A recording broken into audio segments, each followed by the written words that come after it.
نقتدى بكلامه واقتدى بكلامه. الحمد لله رب العالمين والصلاة والسلام على رسوله خاتم النبيين وعلى آله الطيبين وأصحابه الطاهرين والمؤمنين والمسلمين كلهم أجمعين ما بعد. قال الله سبحانه وتعالى في كلامه القديم والفرقان الحميد: أعوذ بالله من الشيطان الرجيم. بسم الله الرحمن الرحيم. لا تحزن إن الله معنا. صدق الله العظيم. وقال النبي صلى الله عليه وسلم: من كان لله كان له كل شيء. صدق الله وصدق رسول الله صلى الله عليه وسلم.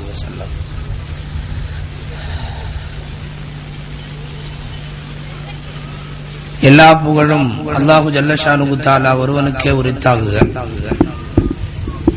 நபிகள் நாயகம் முஹம்மது ரசூலுல்லாஹ் ஸல்லல்லாஹு அலைஹி வஸல்லம் அவர்கள் மீதும் அவர்களின் அடியொற்றி வாழ்ந்த சஹாபாக்கள், தாபியீன்கள், தபஅ தாபியீன்கள், அக்தாபுகள், அவுலியாக்கள், சுஹதாக்கள், சாலிஹீன்கள், பெரியோர்கள், நல்லோர்கள் நம் அனைவர் மீதும் அல்லாஹுவின் அன்பும் அருளும் என்றென்றும் நிறைவாக உண்டாவதாக என கூறி பிரார்த்தித்தவனாக என்னுடைய உரையை ஆரம்பம் செய்கிறேன். கண்ணியத்திற்கும் மரியாதைக்கும் உரிய விழாவிற்கு தலைமையேற்றிருக்கிற ஹஜ்ரத் அவர்களே, இங்கே திரளாக வீற்றிருக்கிற பெரியோர்களே, தாய்மார்களே, விழாவை ஏற்பாடு செய்திருக்கிற சகோதரர்களே, உங்கள் அனைவருக்கும் என் ஆரம்பமான அஸ்ஸலாமு அலைக்கும் வரஹ்மத்துல்லாஹி வபரகாத்துஹு. ஹஜ்ரத் அவர்கள் சொன்னது போல பெரியவர்கள் எல்லாம் அடங்கி இருக்கிற ஒரு புனிதமான புண்ணிய பூமி இது. நமக்கு தெரிந்து ஒரு 6 வருட காலத்தில் இங்கே ஒரு பயான் நிகழ்ச்சி என்பது கிட்டத்தட்ட இப்பொழுதுதான் ஏற்பாடு செய்யப்பட்டிருக்கிறது. இந்த பகுதியில் இருக்கிற பெண்கள், எந்நேரமும் இங்கே அமர்ந்திருக்கக்கூடிய சில ஆண்கள், இவர்கள் எல்லோருமே பயானை கேட்க வேண்டும் என்ற ஆர்வத்தின் அடிப்படையில் ஏற்பாடு செய்யப்பட்ட இந்த விழாவை அல்லாஹ் கபூல் செய்வானாக. ஹஜ்ரத் அவர்கள் சொன்னது போல இங்கே அடங்கி இருக்கிற மகான்கள் புனிதத்திற்குரியவர்கள். முதலில் அவர்களுக்கு துஆ செய்து கொள்வோம். அல்லாஹ் அவர்களுடைய கபறுகளை பூஞ்சோலைகளாக ஆக்கி தருவானாக. இஸ்லாமிய நெறிமுறைகள் என்கிற தலைப்பிலே எனக்கு ஒரு தலைப்பை வைத்து பேச சொல்லி இருக்கிறார்கள். இஸ்லாமிய நெறிமுறைகள் என்று சொல்லி ஒரு மணி நேரத்திற்குள் பேசி முடிப்பதென்றால், இஸ்லாமிய நெறிமுறைகளிலே இருக்கின்ற நூற்றுக்கணக்கான ஏன் ஆயிரக்கணக்கான நெறிமுறைகளில் ஒரு சின்ன ஒரு துண்டை எடுத்துக்கொண்டு பேசுவதற்கு கூட நேரம் போதாது. ஆனால் ஒட்டுமொத்த இஸ்லாமிய நெறிமுறைகளின் சுருக்கம் என்ன என்பதை ஓரளவு நம்மால் தெரிந்து கொள்ள முடியும். நபிகள் ஸல்லல்லாஹு அலைஹி வஸல்லம் அவர்கள் இறப்பதற்கு முன்னாலே அவர்கள் ஆற்றிய அந்த இறுதி பேருரையில், அவர்கள் வாழ்க்கையில செய்த அந்த ஹஜ்ஜினுடைய இறுதி காட்சியிலே நபி ஸல்லல்லாஹு அலைஹி வஸல்லம் உபதேசம் செய்த ஒரு வார்த்தை, தரக்து ஃபீக்கும் அம்ரைன், நான் உங்களிடம் 2 விஷயங்களை விட்டு செல்லுகிறேன். லன் ததில்லு மா தமஸ்ஸக்தும் பிஹிமா, அந்த 2 விஷயங்களை பற்றி பிடித்திருக்கிற காலம் வரை நீங்கள் வழி தவறவே மாட்டீர்கள். 2 விஷயங்கள், இறுதி நாள் வரை உள்ள எல்லா முஸ்லிம்களும் கடைபிடிக்க வேண்டிய 2 விஷயங்கள். இந்த 2 விஷயங்களை பிடித்துக் கொண்டவனுக்கு வாழ்க்கையிலே தோல்வி என்பது இல்லை, அவனுடைய வாழ்க்கையிலே வருத்தம் என்பது இல்லை. இம்மை மறுமை இரண்டும் பிரகாசிக்கிற ஒரு சூழ்நிலைக்கு அவன் வந்து விடுவான். அந்த 2 என்று சொல்லிவிட்டு நபி ஸல்லல்லாஹு அலைஹி வஸல்லம் கிதாபுல்லாஹ் வ சுன்னத்து ரசூலிஹி என்று சொன்னார்கள். ஒன்று அல்லாஹ்வினுடைய திருக்குர்ஆன், மற்றொன்று என்னுடைய நடைமுறை. சுருக்கமாக நாம் குர்ஆன் ஹதீஸ் என்று சொல்லுகிறோம். குர்ஆன் ஹதீஸ் இந்த ரெண்டையும் கையில பிடித்துக் கொண்டவனுக்கு வாழ்க்கையில வருத்தம் என்பது வரப்போவதில்லை. இஸ்லாமிய நெறிமுறைகள் என்று நாம் வைத்திருக்கிற அத்தனை நெறிமுறைகளும் இந்த ரெண்டுக்குள் அடக்கம். இந்த ரெண்டை பிடித்துக் கொண்டு நம்முடைய வாழ்க்கையை நகர்த்துகிற போது வாழ்வின் எல்லா வெற்றிகளையும் அல்லாஹ் கொண்டு வந்து குவிப்பான் என்பதிலே சந்தேகமில்லை. ஆனால் இன்றைக்கு நாம் சந்தித்துக் கொண்டிருக்கிற பல்வேறு கவலைக்குரிய விஷயங்கள், நாம் சந்தித்துக் கொண்டிருக்கிற தோல்விக்கு மேல் தோல்விகள், பாதிப்புகள், இன்னல்கள், இடர்கள், உலகம் முழுக்க வாழுகிற முஸ்லிம்களுக்கு இன்றைக்கு நிலவி வரக்கூடிய அச்சத்திற்குரிய சூழ்நிலை, இவைகள் எல்லாம் இந்த ரெண்டை பிடிக்க வேண்டிய முறையில் பிடிக்காததால், ஏற்க வேண்டிய முறையில் ஏற்காததால் எழுந்ததன் விளைவுகள் தான் என்பதை நாம் சொல்லித் தெரிய வேண்டியதில்லை. ஒட்டுமொத்தமாக இன்றைக்கு உலகளாவிய நிலையில் முஸ்லிம்களை பார்க்கலாம், நம்முடைய நாட்டு முஸ்லிம்களையும் பார்க்கலாம். அடையாள அளவில் மட்டுமே இஸ்லாமியர்களாக ஆயிரக்கணக்கான பேர், உண்மையாக குர்ஆன் ஹதீஸை ஏற்று நடப்பவர்கள் 100க்கு 10. இப்படி இருக்கிற போது நம் காரியங்கள் அனைத்துமே வெற்றியாக வேண்டும் என்று நாம் நினைப்பது ஒரு வகையில் இருமாப்பு, ஒரு வகையில் அது ஏமாற்றத்திற்குரிய செயல். யோசித்து பார்க்கிறோம், முஸ்லிம்கள் திட்டமிட்டு தாக்கப்படுகிற சூழ்நிலை இன்றைக்கு பரவலாக நடப்பதை பார்க்கிறோம். ஒரு முஸ்லிம் என்று சொன்னால் அவனுக்கு தீவிரவாத முத்திரை குத்தப்படுவதை பார்க்கிறோம். இஸ்லாம் என்று சொன்னாலே அது பயங்கரவாதத்தோடு இணைந்த மார்க்கம் என்று ஒரு பெயர் குத்தப்பட்டிருப்பதை பார்க்கிறோம். ஏன் பயங்கரவாதத்தினுடைய அடையாளங்களாக இன்றைக்கு தொப்பி, தாடி போன்றவைகள் தான் இன்றைக்கு அரசினுடைய அடையாளங்களாகவே கருதப்படுகிற அளவுக்கு சூழ்நிலை செல்லுவதை பார்க்கிறோம். முஸ்லிம் மன்னர்களா அவர்கள் எல்லா ஆலயங்களையும் இடித்து தள்ளுவார்கள் என்ற ஒரு தவறான வாய்வழி பிரச்சாரம் வரலாற்றிலேயும் அச்சிலே ஏற்றப்படுவதை பார்க்கிறோம். வரலாற்று புத்தகங்களை கூட மாற்றுகிற சூழ்நிலையில் இன்றைக்கு இப்படிப்பட்ட சதிக்குட்பட்ட வார்த்தைகள் நடப்பதை பார்க்கிறோம். உலகம் முழுக்க அமைதியோடு அல்லாஹ் ரசூலை படித்துக் கொண்டிருக்கிற அரபிக் கல்லூரிகளை தீவிரவாத கூடங்கள் என்று சொல்லுவதை பார்க்கிறோம். எந்த ஒரு முஸ்லிம் அவன் எந்த துறையில ஏதோ ஒரு விஷயத்திற்காக கைது செய்யப்பட்டாலும் ஒரு ISI முத்திரையோடு அவன் சேர்த்தி சொல்லப்படுவதை பார்க்கிறோம். ஏன் இந்த சமுதாயத்திற்கு எதிராக ஆயுதம் ஏந்திய பயிற்சியாளர்களை சில பரிவாரங்கள் உருவாக்கி கொண்டிருப்பதை படிக்கிறோம். ஆண்கள், பெண்கள், இளைஞர்கள் எல்லாம் கூட கூண்டோடு முஸ்லிம்களை அழிப்பதற்குரிய பயிற்சியின் ஒரு கூட்டத்தை ஈடுபடுத்தப்படுவதை பார்க்கிறோம். இதற்காக வேண்டிய ஆயுதங்கள் வழங்குகிற நிகழ்ச்சிகளும் கூட விமர்சையாக நடைபெறுவதை பத்திரிகைகளிலே படிக்கிறோம். இப்படி அடுக்கிக் கொண்டே போகலாம் நூற்றுக்கணக்கான விஷயங்கள். ஒரு முஸ்லிமா அவன் இப்படித்தான் நடந்து கொள்வான். முஸ்லிம்களா அவர்கள் எல்லோருமே பலதார மனம் செய்யக்கூடியவர்கள், 4 மனைவிகளுக்கு மேல் திருமணம் செய்யக்கூடியவர்கள். முஸ்லிம் மன்னர்களா அவர்கள் நடத்தை கட்டவர்கள். இப்படி எத்தனையோ குற்றச்சாட்டுகள் படிப்படியாக வைக்கப்படும். இதனுடைய விளைவுகள் பல்வேறு சட்ட முன்வடிவுகளாக வைக்கப்படுகிறது. இதனுடைய அடிப்படையில் தான் முஸ்லிம் தனியார் சட்டத்தின் மீது சில கை வைத்தல்கள், பசுவதை கூடாது என்று சொல்லப்படுகிற கோஷம், அரசியல் சட்டத்தினுடைய திருத்தங்கள், மதமாற்றத்தினுடைய தடை சட்டங்கள். நாம் அரசியலுக்கு வரவில்லை, சுருங்க சொன்னால் நூற்றுக்கணக்கான பிரச்சனைகள் முஸ்லிம்களுக்கு முன்னாலே இந்த நாட்டிலே முன்னிருக்கிறது. முஸ்லிம்கள் இதை எப்படி சந்திக்க போகிறார்கள்? அவர்களிடம் மௌனம் மட்டுமே இன்று வரை பதில். இதை எப்படி அவர்கள் எதிர்கொள்ள போகிறார்கள் தெரியவில்லை. சரி, நம்முடைய நாட்டு வழக்கில் மட்டுமல்ல, நாடு கடந்து உலகளாவிய ரீதியில் பார்த்தாலும் இஸ்லாமியன் தாக்கப்படுகிறான், முஸ்லிம்கள் அடிக்கப்படுகிறார்கள். நேற்றைக்கு முதல் நாள் ஒரு ஆப்கானிஸ்தான் என்றார்கள், நேற்றைக்கு ஈராக் என்றார்கள், நாளைக்கு எது என்று காட்டிக் கொடுப்பதிலே பத்திரிகைகள் போட்டி போடுகிறது. நாளை சிரியாவாக இருக்குமோ ஒரு பத்திரிகை கேள்விக்குறி எழுப்பும், மற்றொரு பத்திரிகை ஈரானாக இருக்கும் என்று ஆரூடம் எழுதும். வரிசையாக தாக்குதல்களினுடைய இலக்குகள் பட்டியலில் இஸ்லாமிய நாடுகள் இடம்பெறுவதை பார்க்கிறோம். சொந்த நாட்டிலும் சரி, உலகளாவிய ரீதியாகவும் சரி, பல்வேறு நிலையில் இன்றைக்கு முஸ்லிம்கள் தாக்கப்படுவதற்கு காரணம் என்ன?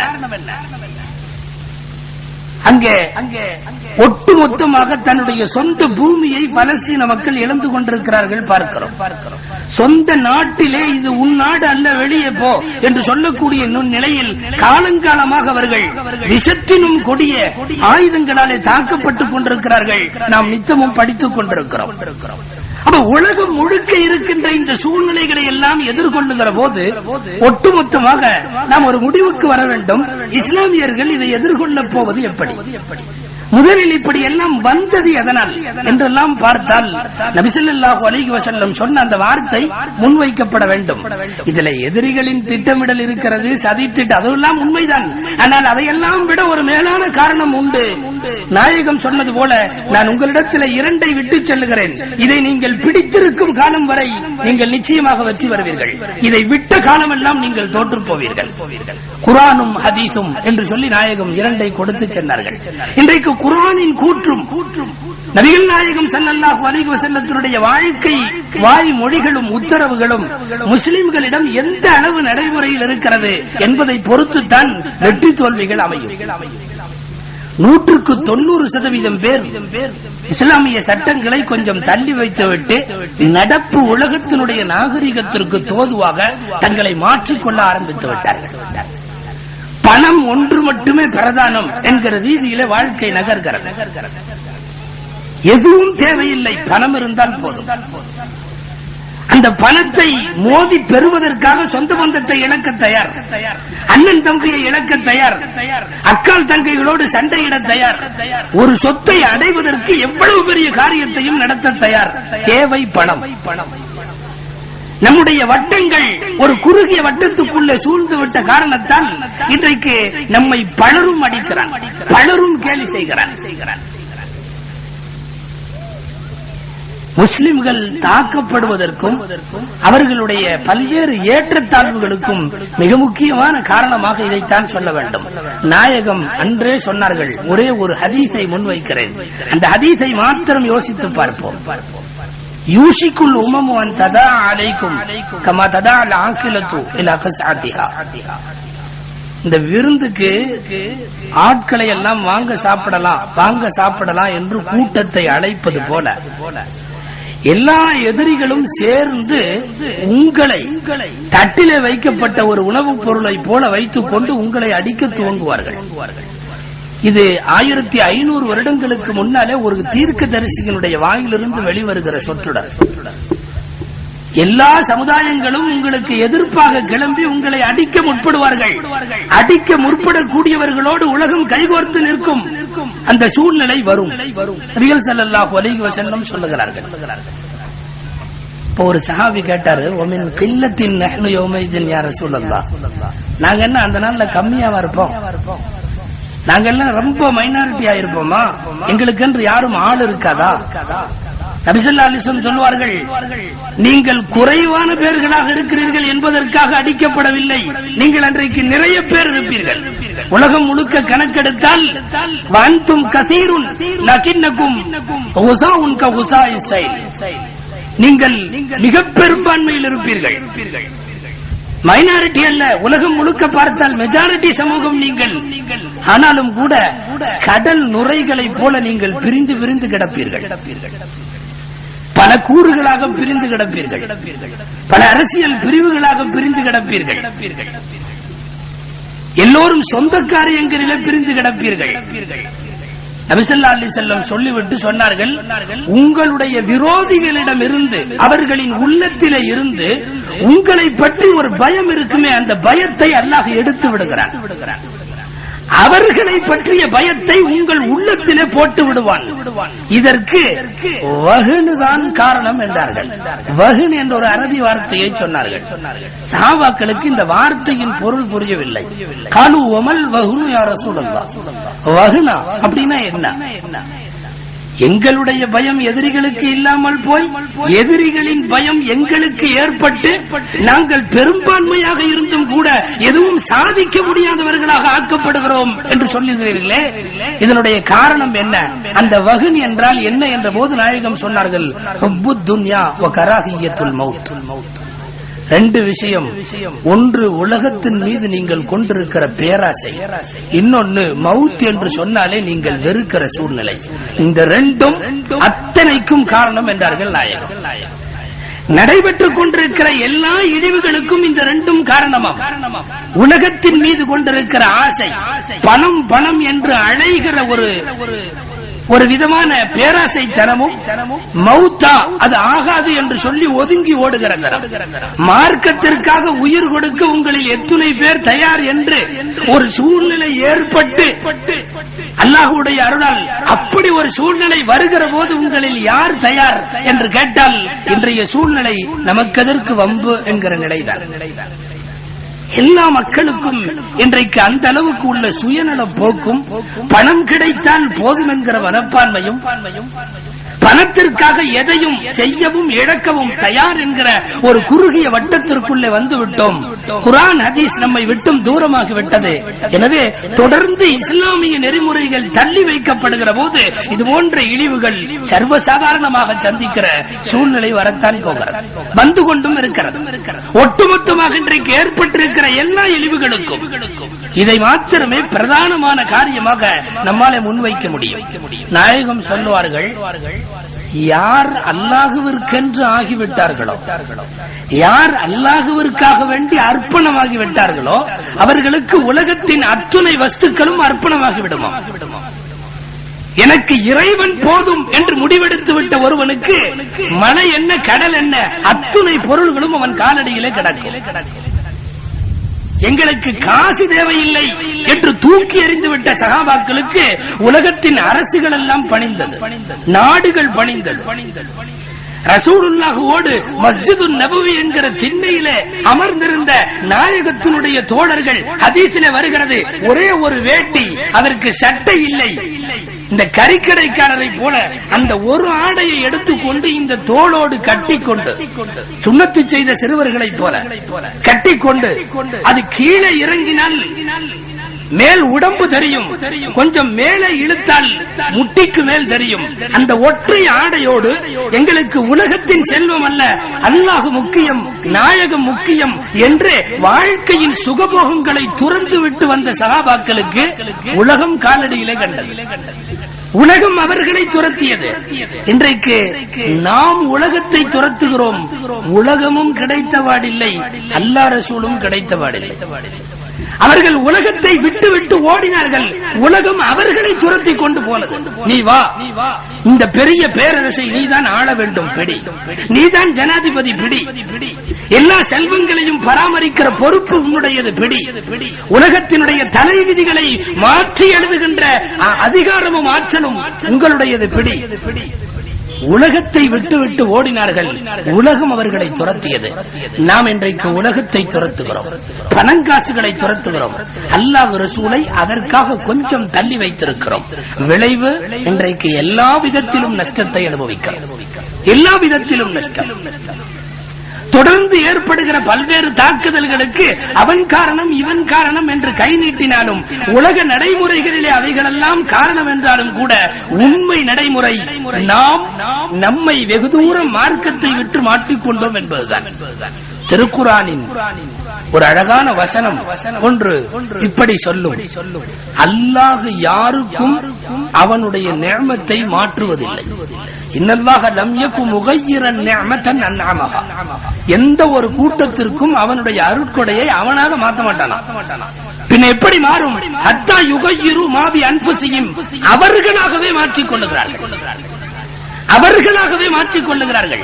எனக்கு அல்லாஹ் ரசூல் இரண்டாவது பட்சம் என்று அவர்கள் வைத்து விட்டால் நானும் அதையே வைத்து விடுவேன். அதற்கு பிறகு தொடர்கிற இன்னல்களுக்கு நான் பொறுப்பல்ல, அவர்களே பொறுப்பு. நாம் திருக்குர்ஆனுடைய தமிழாக்கத்தை புரட்டி படித்தால் தெரியும், ஒவ்வொரு கூட்டத்தையும் அல்லாஹ் அழிப்பான். மாறுபட்ட கூட்டங்களை அழித்துக் கொண்டே வருகிற போது அந்த அத்துணை கூட்டங்களுடைய அழிப்பிற்கு பின்னாலே அல்லாஹ் ஒரு வார்த்தை சொல்லுவான், நான் அவர்களுக்கு அநீதம் செய்யவில்லை, நான் இப்ப அழிக்கவில்லை, தங்களை தாங்களே தேடிக்கொண்டார்கள். அப்ப எவ்வளவு இழிவுகளும் இன்னல்களும் இடர்பாடுகளும் ஏற்றத்தாழ்வுகளும் ஒரு சமூகத்தை பீடிக்கிறதோ அதற்கு அவன் இவன் காரணம் அல்ல, அல்லாஹ் காரணம் அல்ல, அல்லாஹுவாக தரவில்லை. அந்த சூழ்நிலையை ஏற்படுத்தியது நம் பொறுப்பு. அதை ஏற்படுத்தியவன் நாம், ஏற்படுத்தியவர்கள் நாம். துரத்தி துரத்தி சம்பாதித்து பணம் பணம் என்று தொடர்ந்து நாம் மேற்கொண்டு எத்தனையோ விஷயங்களை விலைக்கு வாங்கலாம். ஆனால் மார்க்கத்தினுடைய மானம் மரியாதை கொஞ்சம் கொஞ்சமாக இழக்கிற போது முஸ்லிம்களால் அதை தாங்கிக் கொள்வது சிரமம். இன்றைக்கு உலகளாவிய முறையில் அது நடக்கிறது. ஒரு மாநிலத்தினுடைய மக்களை எல்லாம் அங்கே இருக்கிற முஸ்லிம்களை கொலை செய்துவிட்டு ஒரு குறிப்பிட்ட இயக்கத்தினுடைய தலைவன் ஒருவன் அங்கே நடைபெற்றது ஒரு சுத்திகரிப்பு பணி, அங்கே நடைபெற்றது ஒரு இனத்தை சுத்தப்படுத்துகிற பணி. இந்த பணி இதர மாநிலங்களிலும் தொடரும் என்று துணிந்து ஒரு விரோதியால் இந்த நாட்டில் அறிவிக்க முடிகிறது. அடுத்தடுத்து நாட்டிலே வாழுகிற முஸ்லிம்களின் அச்சத்திற்குரிய சூழ்நிலையை எதிர்கொள்ளுகிற போது நமக்கு இன்றைக்கு அந்த நாயகம் சொன்னபடி அந்த இரண்டு வழிகளை விட்டால் வேறு எந்த வழியும் இல்லை. அல்லாஹுவை பிடிப்போம், ரசூலை பிடிப்போம். இந்த இரண்டையும் தவறு விடுகிற காலம் வரை இது போன்ற இன்னல்கள் இன்னமும் பல தொடரும். அதில் சந்தேகமே இல்லை. எல்லாம் தருபவன் அல்லாஹ். கோடிக்கணக்கில் சம்பாதித்த என்ன பயன்? பதவியும் புகழும் அதிகாரமும் கிடைத்திருந்து என்ன பயன்?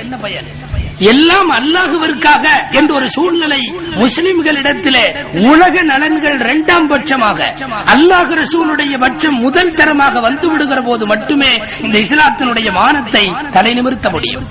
அல்லாஹ் அந்த காட்சியை எல்லா காலங்களிலும் கடந்த காலங்களிலே பார்த்தால் நடத்தி இருக்கிறார். அன்பிற்குரியவர்களே, மக்காவிலே ஒரு முஸ்லிம் இல்லை என்கிற சூழ்நிலையிலும் கூட எதிரிகளில் இருந்தே ஒரு ஆளை தயார் செய்து அல்லாஹ் இஸ்லாத்தை பரப்புகிற பணியை மேற்கொண்டான் என்று பார்க்கிறோம். உமைர்னு ஒரு சஹாபி, அவருக்கு உமைர் இப்னு வஹப்னு பேர். அவரும் சஃப்வான் அப்படின்னு ஒருத்தர், ரெண்டு பேரும் அவர்கள் இஸ்லாத்திலே சேருவதற்கு முன்னால் உச்சகட்டமாக மார்க்கத்தின் விரோதிகளாக இருந்த போது ஒரு மலை அடிவாரத்திலே அமர்ந்து பேசிக் கொள்ளுகிறார்கள். ஊரை விட்டு வெளியில இருக்கின்ற, மக்காவுக்கு வெளியில இருக்கக்கூடிய ஒரு மலையினுடைய அடிவாரத்திலே கிசுகிசுப்போடு ரெண்டு பேரும் பேசிக் கொள்ளுகிறார்கள். என்னென்னவோ முயன்றும் நம்மால் முடியாமல் போய்விட்டது. அந்த உமைர் சொல்லுகிறார், என் மகனை இந்த இஸ்லாமியர்கள் பதிரிலே கொன்று விட்டார்கள். அந்த பாவிகளை பழிவாங்க வேண்டும் என்று என் மனம் துடிக்கிறது. இந்த முகம்மதை கொல்ல வேண்டும் என்று என் மனம் துடிக்கிறது. இருந்தாலும் என் குடும்பம் பெரிய குடும்பம், அதை பராமரிப்பதற்கு யாரும் இல்லை. அந்த ஒரு குடும்பத்திற்காக பல்லை கடித்துக் கொண்டு நான் பொறுத்திருக்கிறேன் என்று சொல்லுவார். பக்கத்தில் இருந்த சஃப்வான் என்கிற தோழர் அவர் சொல்லுகிறார், நீ உண்மையாகவே முகம்மதுவை கொல்ல வேண்டும் என்ற விஷயத்திலையும் இஸ்லாத்திற்கு எதிர்ப்பு தெரிவிக்க வேண்டும் என்கிற விஷயத்திலையும் தீர்க்கமான முடிவு உனக்கு இருந்தால் சொல், உனக்கு தேவையான எல்லா கடன்களையும் நான் அடைத்து விடுகிறேன். உன் குடும்பத்திற்கு நீ திரும்பி வருகிற வரை அல்லது நீ இறக்கிற வரை தேவையான அத்துணை செலவுகளையும் நான் ஏற்றுக்கொள்ளுகிறேன். துணிந்து நீ போக தயாரா? அந்த நள்ளிரவிலே நடைபெறுகிற உரையாடலை யாருக்கும் தெரியாது. அக்கம் பக்கம் அரவம் இல்லை. ஒருவருக்கொருவர் யாருக்கும் சொல்ல வேண்டாம் என்பது பேச்சு. அந்த உமைர் என்பவர் விஷம் தோய்த்த வாளை கையில எடுத்துக்கொண்டு கிளம்பி விட்டார். அதிகாலை போய் மதீனாவிற்கு சேர்ந்து விட்டார். சஃப்வானுக்கு மட்டுமே தெரியும் உமைர் போயிருப்பது பெருமானாரை கொல்வதற்காக, இஸ்லாமியர்களுக்கு எதிர்ப்பு தெரிவிப்பதற்காக. போய் உள்ளே நுழைகிறார் உமைர் என்பவர். ரசூலுல்லாஹ்வுடைய சபையிலே சுற்றி இருக்கின்ற சஹாபாக்களில் குறிப்பாக ஹஜ்ரத் உமர் ரலியல்லாஹு அன்ஹு இதை பார்த்து விடுவார். இவர் வருவதையும் பார்த்து விடுவார்கள், இவர் வாளோடு வருவதையும் பார்த்து விடுவார்கள். இவர் கொஞ்சம் விஷமத்தனமான ஆளாயிற்று. பதிரிலே இவர் மகன் இறந்து போயிருக்கிறார், இவர் எதற்கு இப்பொழுது வர வேண்டும்? நடையிலும் செயலிலும் ஒருவித பதற்றம் தெரிகிறது. ஹஜ்ரத் உமர் ரலியல்லாஹு அன்ஹு அவர் வாய் பேசுவதற்கு முன்னாலேயே நேராக போய் சட்டையை கொத்தாக பிடித்து ரசூலுல்லாஹ்விடத்திலே கூட்டி வருவார். யா ரசூலல்லாஹ், இவர் வந்திருப்பது ஒரு புரியாத புதிராக தெரிகிறது, என்னவென்று தெரியவில்லை, கவனியுங்கள். நாயகம் ஸல்லல்லாஹு அலைஹி வஸல்லம் கேட்பார்கள், உமைரே எதற்கு வந்தீர்? ஒன்றுமில்லை, வேலைகள் எல்லாம் எதுவும் இல்லை, வெறுமனே சுற்றி பார்க்க, சொந்த பந்தத்தை பார்க்க வந்தேன், வேறொன்றும் இல்லை. அப்படியானால் இந்த கையில இருக்கிற வாள் அது விஷம் தோய்ந்த வாள், அது எதற்கு? விரக்தியிலே அந்த மனிதர் பதில் சொல்லுகிறார், இந்த வாள் என்ன செய்துவிட போகிறது உங்களுடைய படைக்கு முன்னால்? உங்களை சுற்றி இதோ உமர் போன்ற இத்தனை பேர் இருக்கிற போது இந்த வாளால் நான் என்ன செய்துவிட முடியும்? ஒன்றுமில்லை, வெறுமனே நான் தற்பாதுகாப்புக்குத்தான் வைத்திருக்கிறேன் என்று சொன்ன போது நபி ஸல்லல்லாஹு அலைஹி வஸல்லம் அவரை ஒரு தீர்க்கமான பார்வை பார்த்தார்கள். தீர்க்கமான பார்வை, அந்த பார்வைக்குள் 1000 அர்த்தங்கள். நேருக்கு நேர், கண்ணுக்கு கண் உற்று பார்த்து விட்டு ஒரு வார்த்தை சொன்னார்கள், உமைரே, நள்ளிரவு நேரத்தில் நீயும் சஃப்வானும் பேசிக் கொண்டது எனக்கு தெரியாது என்று நினைத்தீர்களா? இரவு நேரத்திலே நீங்களும் சஃப்வானும் 2 பேரும் அமர்ந்து கொண்டு உன் குடும்பத்திற்கெல்லாம் அவர் பொறுப்பேற்பதாக வாக்களித்தாரே, உன்னுடைய கடன்களை எல்லாம் அவர் நிறைவேற்றுவதாக வாக்களித்தாரே, என்னை கொன்றுவிட்டு என்னை சுற்றி இருப்பவர்களோடு எதிர்ப்பு தெரிவித்து விட்டு வர வேண்டும் என்று நீ வந்திருக்கிறாயே, இதுவெல்லாம் எனக்கு தெரியாது என்று நினைத்தாயா? உமைர் ஒரு கணம் திகைத்து போன யோசித்தார், இது எப்படி? ஆள் அரவமற்ற ஒரு மலையடிவாரத்தில் 2 பேர் அமர்ந்து பேசிய பேச்சு யாருக்கும் தெரிய வாய்ப்பில்லை. குடும்பத்தினருக்கு கூட செல்லுகிற நோக்கம் கொடுத்து தெரிவிக்க வேண்டாம் என்று சொல்லி அல்லவா ஒப்பந்தத்தோடு பிரிந்திருக்கிறோம். அப்படி ஒரு கால் யாராவது அந்த வார்த்தையை ஒற்றர்களாக இருந்து கேட்டிருந்தாலும் கூட அந்த இடத்திலிருந்து நேராக இங்கே வந்து சேர்ந்திருக்கிற எனக்கு முன்னால் யாரும் மதீனாவுக்கு வந்து இதை சொல்லி இருக்க வாய்ப்பில்லையே, எப்படி தெரிந்திருக்கும்? உடனே சொன்னார்கள், அஷ்ஹது அன்னக ரசூலுல்லாஹ், நான் நீங்கள் அல்லாஹ்வின் தூதர் என்று ஏற்றுக்கொள்கிறேன். சகோதரர்களே, நாம் யோசிக்கிறோம், இது யார் தெரியுமா? மக்காவில இருக்கிற காஃபிர்களிலே ஒரு பெரும் தளபதி. நாளை ஒரு கால் ஒரு போர் என்று வருகிற போது இவரை வைத்துத்தான் அந்த போரினுடைய அசைவுகளும் வெற்றி தோல்விகளும் நிர்ணயமாகும். அப்படிப்பட்ட ஒரு எதிரியை அந்த ஊருக்குள்ளிருந்து தூக்கி கொண்டு வந்து அல்லாஹ் நடத்துகிற திருவிளையாடல் பாருங்கள். பெருமானாருடைய காலுக்கு கீழே கொண்டு வந்து போட்டு பெருமானாருடைய கரம் பற்றி அவர் மார்க்கத்தில் இணைந்து புதிய இஸ்லாம் கொஞ்சம் எப்பொழுதுமே வேகமாக இருக்கும். அவர் உடனே அனுமதி கேட்டார், நான் மக்காவிற்கு திரும்புகிறேன், போய் அங்கே இஸ்லாமிய பிரச்சாரம் மேற்கொள்ளுகிறேன். நாயகம் அவரின் வேகத்தை, அவருடைய சுறுசுறுப்பை பார்த்துவிட்டு நபி ஸல்லல்லாஹு அலைஹி வஸல்லம் அவர்கள் அனுமதிக்கவில்லை. வேண்டாம், சிறிது நாள் ஆகட்டும். சிறிது நாள் கழித்து அனுமதி கொடுத்தார்கள்.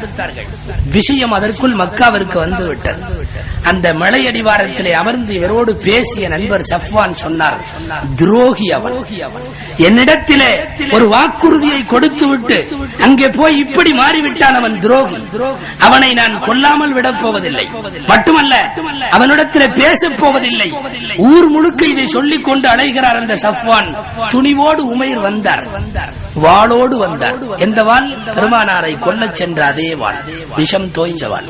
மக்காவினுடைய நடுவீதியில் அறிவிப்பு செய்தார், யாருக்காவது தைரியம் இருந்தால் என்னோடு மோதலாம், யாருக்கு தைரியம் இருந்தாலும் வரலாம்.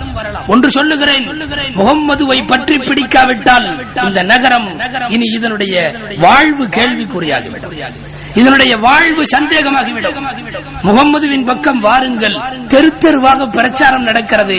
இந்த சூழ்நிலையில் இவரை தவிர அங்கே முஸ்லிம்கள் யாரும் இல்லை. ஒரு விரட்டப்பட்ட ஒரு நகரத்தில் மார்க்கத்தை எழுச்சி வர செய்வதற்கு அல்லாஹ் எதிரிகளில் இருந்தே ஒருவனை தயார் செய்தார். இவ்வளவு நாசூக்கான காலத்தில், ஆபத்தான காலகட்டத்திலும் ஒரு காஃபிரை ஒரு நிமிடத்திலே மாற்றி பிரச்சாரத்திற்கு கொண்டு வந்து மக்காவின் வீதிகளிலே உலாவிட்டிருக்கிறான் என்றால், இந்த அளவு பெரிய தியாகத்திற்கு பெருமானாரை பார்த்த மாத்திரத்தில் அன்றைக்கு இருந்த நபித்தோழர்கள் தயார் என்றால், இன்றைக்கு நாம் யோசித்து பார்க்கிற விஷயம் இதுதான். நாயகத்தை சுற்றி இருந்த அந்த தோழர்களின் காலத்தில் இஸ்லாம் வலுப்பெற்றதற்கு, வளம் பெற்றதற்கு ஒரே காரணம், அல்லாஹ் ரசூல் எங்களுக்கு முதலிடம், எல்லாம் இரண்டாம் இடம் என்கிற சூழ்நிலை இருந்த காலம் வரை இந்த மார்க்கம் வெற்றிகளை குவித்தது. உலகத்தின் ஒரு சில நாடுகளை தவிர எல்லா நாடுகளிலும் கால் பதித்து ஆண்ட பெருமை இஸ்லாத்தை சாரும், முஸ்லிம்களை சாரும். நடத்துபவன் அல்லாஹ். ஆனால் இன்றைக்கு இறை நம்பிக்கை என்பது, அல்லாஹ்வின் தூதரை பற்றிய விசுவாசம் என்பது இரண்டாம் இடத்திற்கு போய் நம்மிடத்திலே உலகமும் அதன் ஆசைகளும் அதை பற்றிய பல்வேறு விதமான சுக அனுபவங்களும் முன்னிலைப்படுத்தப்பட்டிருக்கிறது. அன்பிற்குரியவர்களே, இந்த சூழ்நிலை தொடருகிற வரை, பணம் பிரதானப்படுத்தப்படுகிற வரை, உலகத்தின் வசதிகள் மட்டுமே குறிக்கோளாக கொண்டிருக்கிற வரை, அடையாள அளவில் மட்டுமே முஸ்லிம்களாக வாடுகிற வரை, இன்றைக்கு இருக்கிற இன்னல்களைப் போல இன்னமும் பல நூறு இன்னல்கள் தொடரலாம். ஒன்று மட்டும் உண்மை, எப்படி வாழ்ந்தாலும் நமக்கு ரிஸ்க் தருபவன் அல்லாஹ், நமக்கு உணவளிப்பவன் இறைவன். எங்கிருந்தாவது கொண்டு வந்து விட்டு விடுவான், எங்கிருந்தாவது தந்தும் விடுவான். இந்த பணியை உலகத்தின் நாம் எவ்வளவு வேகமாக முடுக்கி சென்றாலும் இந்த ரிஸ்க் பெறுகிற விஷயத்திலே நாம் வேறு யாரிடத்திலையும் அதை பெற முடியாது. எனவேதான் அல்லாஹ் ரசூலை முன்னிலைப்படுத்தப்படுகிற போது மட்டுமே வெற்றிகள் என்பது சாத்தியம். ஒரு சம்பவம் அடிக்கடி கேள்விப்படுவோம். சம்பவம் சொல்லுவது நோக்கம் அல்ல, அதனுடைய இறுதி வரி பார்க்கிறோம். அதற்கு சுலைமான் அலைஹிஸ்ஸலாம் இறைவனிடம் கேட்டார்கள் என்ற ஒரு வரலாறு இருக்கிறது அல்லவா? இறைவா, இந்த உலகத்தில் இருக்கிற உயிரினங்களுக்கு நான் உணவு தர வேண்டும், நீ உணவு கொடுப்பது போல. சுருக்க முடிக்கிறேன். அல்லாஹ் சொல்லுவான், அப்படியானால் ஒரே ஒரு மீனுக்கு, கடல் மீனுக்கு நீ உணவளிக்கலாம். அல்லாஹ்வின் சோதனை வெற்றி பெற வேண்டும். இருக்கிற நவதானியங்களை எல்லாம் கொண்டு வந்து குவித்து அந்த ராட்சச மீன் ஒன்று கடலில இருந்து எழும்புகிற போது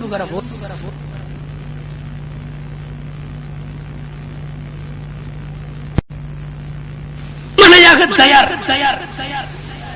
அல்லாஹுவினுடைய குறிப்பிட்ட நேரத்தில் கடலில இருந்து ராட்சச மீன் ஒன்று, திமிங்கலம் போன்ற மீன் ஒன்று வந்தது. உணவுகள் கொடுத்துக் கொண்டே இருப்பார்கள். ஹஜ்ரத் சுலைமான் அலைஹிஸ்ஸலாம் வரலாறு சொல்லுகிறார். குவியல் காலியாகிக் கொண்டே இருக்கிறது. பல குவியல்கள் காலி. கஜானாக்களில் இருந்து எடுத்து கொடுத்துக் கொண்டே இருக்கிறார்கள், சாப்பிட்டுக் கொண்டே இருக்கிறது. இந்த நிகழ்ச்சி நாம் நிறைய கேள்விப்பட்டிருக்கிறோம். இதுவல்ல முக்கியம். கடைசியிலே எந்த உணவும் அங்கே இல்லை என்ற போது ஹஜ்ரத் சுலைமான் அலைஹிஸ்ஸலாம் ஒப்புக்கொண்டார்கள், இறைவா, உலகத்தில் எந்த உயிருக்கும் எவ்வளவு பெரிய ஆற்றல் பெற்றிருந்தாலும் என்னால் எதுவும் தர முடியாது என்பதை ஒப்புக்கொள்ளுகிறேன். அந்த மீன் ஒரு வார்த்தை இவ்வளவையும் சாப்பிட்டு விட்டு சொன்னதாம். ஹதீஸினுடைய கிதாபுகளில் எழுதுகிறார்கள். மீன் சொன்ன வார்த்தை என்ன தெரியுமா? இறைவன் என்னை படைத்த நாளில் இருந்து இன்றைக்குத்தான் நான் அரை வயிறு சாப்பிட்டிருக்கிறேன். இறைவன் என்னை படைத்த நாளில் இருந்து இன்றைக்குத்தான் நான் குறையாக சாப்பிட்டிருக்கிறேன். நாம் யோசித்து பார்க்கிறோம். உலகத்தில் இருக்கிற கண்களுக்கு தெரியாத, தரைக்கு மேலும் கடலுக்கு கீழும் வாழுகிற ஆயிரக்கணக்கான உயிர்களுக்கு குறித்த நேரத்திலே குறித்தபடி கொண்டு வந்து சேர்ப்பவன் இறைவன். இந்த ரிஸ்கிற்காக வேண்டி இன்றைக்கு எத்தனையோ அலைமோதல்கள். யார் யாரை எல்லாமோ கவிழ்த்து வாங்க நினைப்பவர்கள், யார் யாரை எல்லாமோ புகழ்ந்து தூக்கி வாங்க நினைப்பவர்கள், சாதிக்க வேண்டும் என்பதற்காக வேண்டி பல்வேறு சொந்த பந்தங்களை பகைத்துக் கொண்டு முன்னேற துடிப்பவர்கள், அடுத்தவர்களுடைய சொத்துக்களை அபகரிப்பதில் ஒரு அதீத ஆர்வத்தை காட்டுபவர்கள். ஒன்று மட்டும் புரிந்து கொள்ள வேண்டும், நாம் எவ்வளவு சேர்த்தாலும் நம்முடைய இறுதி வரை உள்ள ரிஸ்கின் பொறுப்பு அல்லாஹ்விடத்தில் உண்டு. அவனை முன்னிலைப்படுத்தி எனக்கு எல்லாம் அவன் என்ற ஒரு சூழ்நிலையிலே முன்னிலைப்படுத்தப்பட்டால் ஒரு முஸ்லிம் அவன் எந்த காலத்திலேயும் பல்வேறு இழிவுகளை அவன் சந்திக்கிற சூழ்நிலை வராது. இன்றைக்கு நாம் சொல்லி காட்டியபடி இந்த நாட்டிலேயும் உலகளாவிய முறையிலேயும் இன்றைக்கு பல்வேறு இன்னல்களை அனுபவித்துக் கொண்டிருக்கிற முஸ்லிம்கள் உண்மையாக அல்லாஹ் ரசூலை இரண்டாம் இடத்திற்கு கொஞ்சம் கொண்டு வந்து விட்டதன் விளைவுதான் இது என்பதுதான் உண்மையான மூலக்கருவாகும். அவன் அடித்தான், இவன் செய்தான், அவன் திட்டம் தீட்டினான், அப்படி செய்தார்கள். இதுவெல்லாம் உலகத்தில் சொல்லப்படுகிற நடைமுறை, சில நேரம் ஒப்புகிற, சில நேரம் ஒவ்வாத காரணங்கள். ஆனால் உண்மை காரணம் முஸ்லிம்கள் இன்றைக்கு அடையாள முஸ்லிம்கள், வெறும் முகவரி வைத்திருக்கிற முஸ்லிம்கள், உள்ளுக்குள்ளே சரியான இஸ்லாத்தினுடைய தாற்பயங்கள் அடங்கி இருக்கிற வாழ்க்கை இல்லை. சாதாரண தொழுகை நோன்பு போன்ற கடமைகளில் தொடங்கி மார்க்கத்தின் எல்லா விஷயங்களிலும் மார்க்க நிலைகளை விட்டு போகிற உலகத்திற்கு தோதுவாக, நடக்கிற உலகத்திற்கு தோதுவாக நம்மை வளைந்தும் நெளிந்தும் கொடுத்து கொண்டு கொஞ்சம் போய்கொண்டே இருக்கிற காரணத்தால் அல்லாஹ் சொல்லுகிறபடி நாம் யாரையும் மாற்றப் போவதில்லை, அவர்களாகவே மாறிக்கொள்ளுகிறார்கள். நாம் கொடுத்த எந்த அருட்கொடையையும் நாமே அந்த அருட்கொடையை எடுக்க மாட்டேன், அவர்களாகவே எடுத்துக் கொள்கிறார்கள் என்று அல்லாஹ் சொல்லிய கூற்றுதான் இன்றைக்கு இஸ்லாமியர்கள் தாங்கள் கொண்டிருக்கிற பல்வேறு ஏற்றத்தாழ்வுகளுக்கு இடையிலே அவர்கள் சிந்தித்து பார்க்க வேண்டிய வார்த்தையும் கூட. அந்த சஹாபாக்களுக்கு இருந்த அதே உணர்வு தியாகம், மார்க்கத்தினுடைய உணர்ச்சி. எங்கேனும் ஒரு முஸ்லிம் கொல்லப்படுகிறான் என்றாலே அந்த ரத்தம் துடித்தது. அந்த மனப்பான்மை இன்றைக்கு தொலைந்து போய்விட்டது. ஏன்? உலகாசையை தவிர வேறொன்றும் இல்லை, பணத்தாசை தவிர வேறொன்றும் இல்லை. எங்கோ ஏதோ நடைபெறுகிறது, யாருக்கு என்ன வந்தது? அந்த மாநிலத்தில் அடித்தால் இங்கே இருப்பவனுக்கு என்ன என்ற ரீதியில இந்த பயணம் தொடருமையானால் நாளை நாம் அடிக்கப்படுகிற போதும் வேறு ஒரு கூட்டம் சொல்லிக் கொண்டே இருக்கும், அந்த ஊரில் நடந்தால் நமக்கென்ன. இந்த காலங்கள் வெகு தொலைவில் இல்லை. அல்லாஹ் நினைத்தால் நடத்தி காட்டுவான். இறைவனுக்காக தியாகம் செய்கிற மனப்பான்மை, அல்லாஹ்வின் தூதருடைய வார்த்தைகளுக்காக தியாகம் செய்கிற மனப்பான்மை முன்னெடுத்து செல்லப்படாத வரை தோல்வி மேல் தோல்வி இன்னமும் நிச்சயம். சரித்திர ஏடுகள் பார்க்கிறோம், சரித்திர கண்ணாடியிலே மின்னிடுகிற புருஷர்களான சஹாபா பெருமக்கள், பெருமானாருடைய உத்தரவுக்கு முன்னால் அவர்கள் செய்த தியாகம், எத்துணை போர்களில் ஷஹீதாக்கப்பட்டார்கள். எங்க டீ அப்புறம் கொடுத்து வேண்டாம். எத்துணை போர்களில் ஷஹீதாக்கப்பட்டார்கள். போர்ல கொல்லப்படுறாங்கன்னு தெரிஞ்ச உடனே, போர்ல கொல்லப்படுறாங்க அப்படின்னு உடனே ரொம்ப சாதாரணமாகவே சம்பவம் கேட்கிற பாணியில் வேண்டாம். ஒரு மணி நேரம் நீங்கள் தாருங்கள் என்று கேட்டால் நம்முடைய நேரத்தை தருவதற்கு நாம் தயாரில்லை. ஒரு 4 மணி நேரம் வேணும், நீங்கள் அல்லாஹ்விற்காக தாருங்கள். நேரம் தருவதற்கு இன்றைக்கு தயாரில்லை மனிதன். ஆனால் நேரம் அல்ல, குடும்பம் அல்ல, மனைவி மக்கள் எல்லாம் விட்டு சொர்க்கத்தின் வாடை எனக்கு அடிக்கிறது, நான் சாக வேண்டும் என்பதையே ஒரு வாழ்வின் இலக்காக கொண்டு கிளம்புகின்றார்களே, அவர்களுடைய ஈமானிய உணர்வு, அந்த தியாக மனப்பான்மை, ஷரியத்தின் மீது அவர்கள் கொண்ட பற்று இன்றைக்கு இல்லாத காரணத்தால் ஏற்பட்டிருக்கிற விளைவுதான் இது. உலகம் முழுக்க ஒன்னு சொல்லுவாங்க, கொஞ்சம் செல்வ செழிப்பு கூடுச்சுன்னா கொழுப்பு சத்து கூடும் என்பார்கள். அப்படியே செல்வம் கூட கூட கூட சுகத்தை அனுபவிக்க அசைவதற்கு மனம் வராது, அதை விட்டு விடுவதற்கு மனம் வராது. இன்றைக்கு அரபு நாட்டில் இருக்கிற பல அரபுகள் இருக்கிறார்களே, அந்த அரபுகளில் தொடங்கி நமதூர் வரை நீங்கள் எல்லா இடங்களிலும் முஸ்லிம்களின் நிலை பார்த்தால் புரியும்.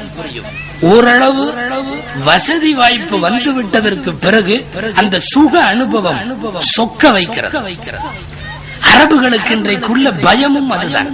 வாழ்ந்து கொண்டிருக்கிற அந்த சொகுசு வாழ்க்கை எந்த விதத்திலும் தப்பக்கூடாது. எவன் அடித்து செத்தாலும் கவலை இல்லை, அடுத்த நாட்டு முஸ்லிம்களே செத்தாலும் எங்களுக்கு பிரச்சனை இல்லை. எங்கள் நாட்டினுடைய சுகம் குறையக்கூடாது. கொழுப்பு பேச வைக்கிற வறியவர்களாக முஸ்லிம்கள் இருந்த காலத்தில், வயிற்றுக்கு இல்லாமல் இருந்த காலத்தில், கஞ்சிக்கு அழுத காலத்தில், வாழ்முனையில் அவர்கள் சாதித்த சாதனைகள், எதிரிகளுக்கு அவர்கள் ஊட்டிய கிளிகள் இன்றைக்கு முடியவில்லை என்று என்று சொன்னால் நம்மிடத்திலே சேர்ந்து விட்ட சில சுக அனுபவங்கள், ஆடம்பரங்கள், அல்லாஹ் ரசூலுக்கு அப்பாற்பட்ட சில விஷயங்கள், இவைகள் தான் இது விதமான ஒரு கோழைத்தனத்தை நம்மிடத்திலே உருவாக்கி இருக்கிறார். நாயகம் சொல்லுவார்கள், லைஸல் முஃமினு பிஜபான், முஃமின் கோழை அல்ல, மூமின் எந்த காலத்திலும் கோழை அல்ல. ஆனால் இன்றைக்கு சில வசதி வாய்ப்புகள் கோழையாக்க வைத்திருக்கிறது என்பது உண்மை, நாம் ஒத்துக்கொள்ள வேண்டும். எவ்வளவு உயிர் தியாகம் செய்தார்கள் சஹாபாக்கள். அனஸ் இப்னு ஹதர்னு ஒரு சஹாபி ரசூலுல்லாஹ்விடத்துல வந்து கேட்பார், யா ரசூலுல்லாஹ், பத்ர் முடிஞ்சிருச்சு, என்னால வர முடியல. நான் இஸ்லாத்துல குஃபருக்கும் இஸ்லாத்திற்கும் இடையில ஏற்படுகிற ஒரு மகத்தான போர் பத்ர் போர், பத்ரிகள் எல்லோருமே சொர்க்கம் என்று சொல்லி இருக்கிறீர்கள், ஆனால் அந்த பத்ருடைய பாக்கியம் எனக்கு கிடைக்கவில்லை, பத்ருக்கு என்னால் வர முடியவில்லை, என்ன செய்வது? பத்ரை இழந்து விட்ட கை சேதம் இன்னும் எனக்கு விட்டபாடில்லை. எனவே எனக்கு ஒரே ஒரு வழி சொல்லுங்கள், அடுத்து உஹது போரிலே நிச்சயம் நான் முதல் வீரனாக நிற்க வேண்டும், ஏற்பாடு செய்ய. நபி ஸல்லல்லாஹு அலைஹி வஸல்லம் அனுமதி கொடுத்தார்கள். இது எதுல ஆர்வம் தெரியுமா? உயிரை கொடுப்பதிலே ஆர்வம், ஷஹீதாகுவதிலே ஆர்வம். எனக்கு அல்லாஹ் ரசூலுக்கு முன்னாலே அத்துணை பேரும் இரண்டாம் பட்சம் என்கிற ஒரு ஆர்வம். உஹதிலே அங்காங்க எல்லா முஸ்லிம்களும் பிரிந்து கிடந்த போது, பெருமானார் உட்பட எல்லா முஸ்லிம்களும் தாக்கப்பட்ட போது, ரசூலுல்லாஹ் இறந்து விட்டார்கள் என்று போருக்கு வெளியிலே ஒரு வதந்தி பரப்பிய போது, பல்வேறு இடங்களிலே நாயகம் இறந்து விட்டார்கள் என்ற செய்தி காட்டு தீயாய் பரவிய போது, நடு மைதானத்திலே இவர் மட்டும் நின்று கொண்டு சொன்னார், இந்த ரசூலுல்லாஹ்விடத்திலே பத்ருக்கு வராத கை சேதத்தை வெளிப்படுத்தி உஹதிற்கு வந்த அனஸ் இப்னு ஹதர் சொன்னார், எனக்கு இந்த உஹதினுடைய சந்திலிருந்து சொர்க்கத்தின் வாசம் வருகிறது, எனவே இங்கிருந்து போய்விட்டால் ஷஹீதாக முடியாது. எல்லோரும் ஓடினார்கள். நின்றார் அந்த மனிதர், நின்று கொண்டு வீரமாக போரிட்டார். கொன்றார்கள் எதிரிகள்.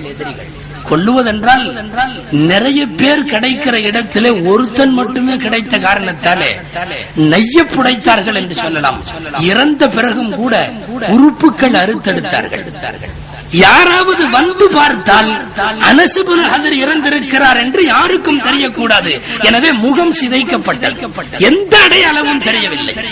நபி ஸல்லல்லாஹு அலைஹி வஸல்லம் அவர்கள் உட்பட அத்துணை சஹாபாக்களும் பார்த்துவிட்டு அடையாளம் தெரியவில்லை என்றார் அனஸ் இப்னு ஹதர் அவர்கள். கடைசியாக அவருடைய தங்கையை கூட்டி வந்து காட்டிய போது விரலில இருந்த ஒரு அடையாளத்தை வைத்துக் கொண்டு இது என் அண்ணன் தான் என்று அந்த தங்கை சாட்சி சொன்னார். அந்த தங்கையினுடைய சாட்சியை வைத்துக் கொண்டு நபி ஸல்லல்லாஹு அலைஹி வஸல்லம் ஜனாசாவை எடுத்தார்கள். சொன்னார்கள், அல்லாஹ் இவரோடு ஒப்பந்தம் புரிந்தான், இவர் அல்லாஹ்வோடு ஒப்பந்தம் புரிந்தார், ரெண்டு பேரும் ஒப்பந்தத்தை நிறைவேற்றி விட்டார்கள், இவர் கூலி அல்லாஹ்வின் கையில் என்று சொல்லி அவர் சொன்னபடியே உஹதினுடைய மலை வழியாக அவருக்கு சொர்க்கவாசம் கிடைத்து விட்டது என்று நபி ஸல்லல்லாஹு அலைஹி வஸல்லம் சொல்லி அடக்கம் செய்ததை பார்க்கின்றோம். ஆபத்தான காலகட்டத்தில் இந்த மார்க்கம் பரவலாக அடிக்கப்படுகிற போது எனக்கு குடும்பம் இரண்டாவது பட்சம், என் சுக அனுபவங்கள் இரண்டாவது பட்சம் என்று சொல்லி அவைகளை தள்ளி வைத்து விட்டு நின்ற மனப்பான்மை இருக்கிறதே. இன்றைக்கு உலக முஸ்லிம்களில் எத்தனை பேர் கணக்கெடுத்தால் தெரியவில்லை. நீங்கள் யாரேனும் ஒரு காலகட்டம் வந்து ஜிஹாதிற்கு வாருங்கள் என்று அழைப்பு கொடுத்தால் கூப்பிடுபவனுக்கு அடிவிடும். சூழ்நிலை இன்றைக்கு வந்து விட்டது. நாம் அல்ல, நம் வசதி வாய்ப்பு நம் இரத்தத்தை உறைய செய்து விட்டது. நம்மிடத்தில் இருக்கிற சுக அனுபவங்கள் இரத்தத்தை உறைய போட்டு விட்டது. எப்படியெல்லாம் அனுபவித்த அந்த சஹாபாக்கள் முன்னிறுத்திய ஈமானுடைய உணர்வு இன்றைக்கு நிறுத்தப்படாததாலே வந்த விளைவுதானே. சய்யிது ஷுஹதா, உலகத்திலே உயிர் நீத்த போராளிகளுக்கெல்லாம் தலைவர் என்று நாயகம் ஹஜ்ரத் ஹம்சா அவர்களை சொன்னார்கள். இதே போன்ற சித்திரவதை தான் ஹஜ்ரத் ஹம்சாவுக்கும் ஏற்பட்டது.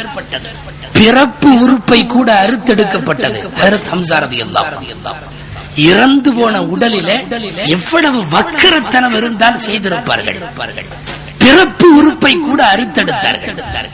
அறுத்தெடுத்து அந்த எல்லா உறுப்புகளையும் கோர்த்து மாலையாக்கி போட்டார்கள். அந்த காட்சியோடு ஹஜ்ரத் ஹம்சாவை தூக்கி வந்து வீட்டிலே வைக்கப்பட்டது.